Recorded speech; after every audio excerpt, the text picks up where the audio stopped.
Hello people of the world, my name is Despo and I have a video concerning the future of the Treyarch's Call of Duty franchise.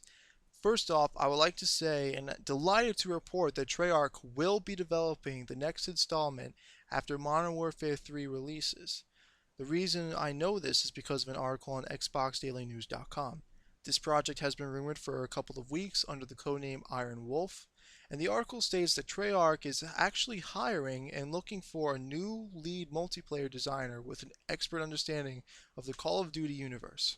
The advertisement ends with the following quote: "With a successful track record, extensive infrastructure, and strong management, Treyarch has the solid foundation it needs to pioneer the Call of Duty franchise in the future." Now I'm going to talk about a certain character in the Black Ops universe, Frank Woods. My friend went to Chicago for the Comic-Con convention, and he met James C. Burns, Frank Woods' voice actor and one of the main NPCs in Black Ops.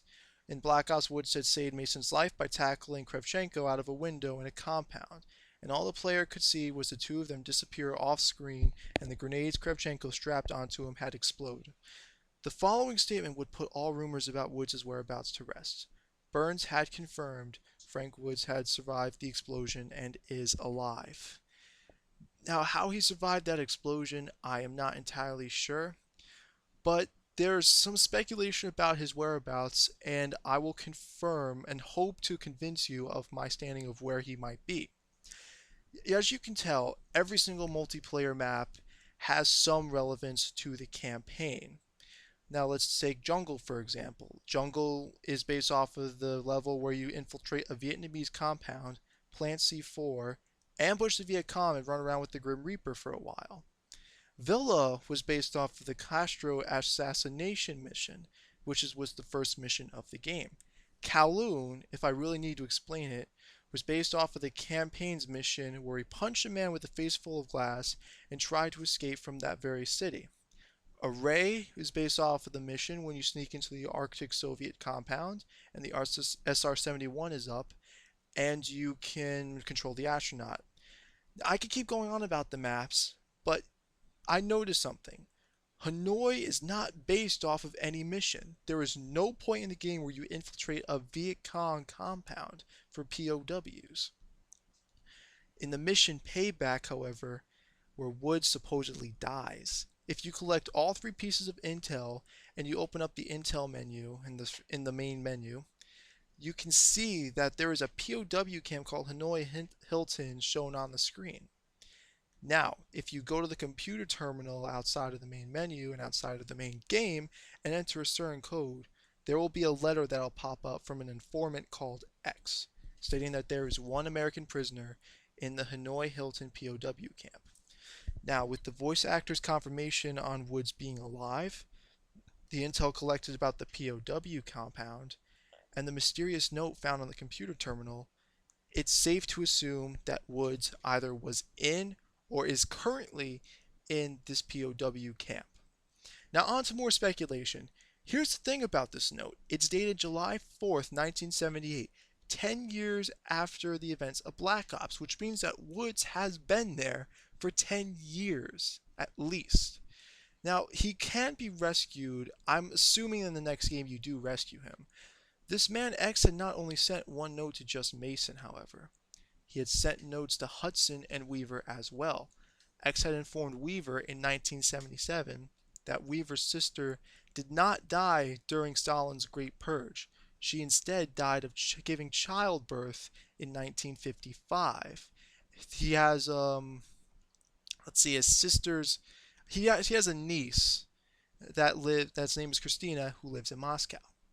The letter X wrote to Hudson was to inform Hudson he was being watched by his superiors. Now let's just rewind and review the facts. Confidential information had been sent to three major American characters: Mason, Hudson, and Weaver. The fourth major American character, Frank Woods, had received no files. There is no files addressed about Frank Woods' whereabouts aside from what Mason had received. So, the informant, codenamed X, did not write about Frank Woods except for that one time, and Frank Woods' codename is X-Ray. To me, this is not a coincidence. and I believe Woods might be involved with the information that is being sent to Mason, Hudson, and Weaver.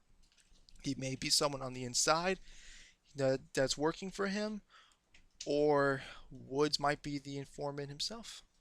Now, let's just assume that the previous statement is true. Woods or his buddy would have needed access to a terminal to send out these encrypted files. A lot could have happened in the 10 years he was in Hanoi. Woods could be a double agent working for Russia and America for all I know. Since Black Ops takes place with undocumented and unknown history, the Viet Cong could be working for the Russians. But since these letters were addressed 10 years after the game took place, these can be very likely. Woods could be that double agent. He might be, who's that guy? If anybody played Metal Gear Solid, he could be Ocelot, that guy who worked as a triple agent. But let's not get into that.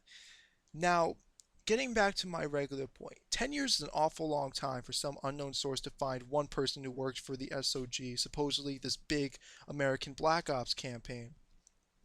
This strongly suggests that Woods could be the informant, but perhaps I am reading too much into this, but I strongly suspect that Woods may be an untrustworthy ally.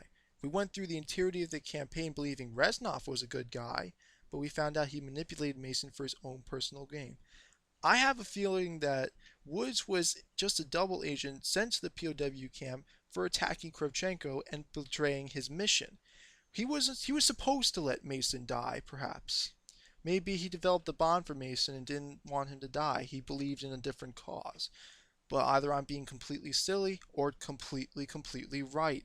But it's time to wrap this up, guys. I hope you all enjoyed this analysis of the character Frank Woods. If you're interested in more of this kind of thing, please give me a rating and, if possible, subscribe.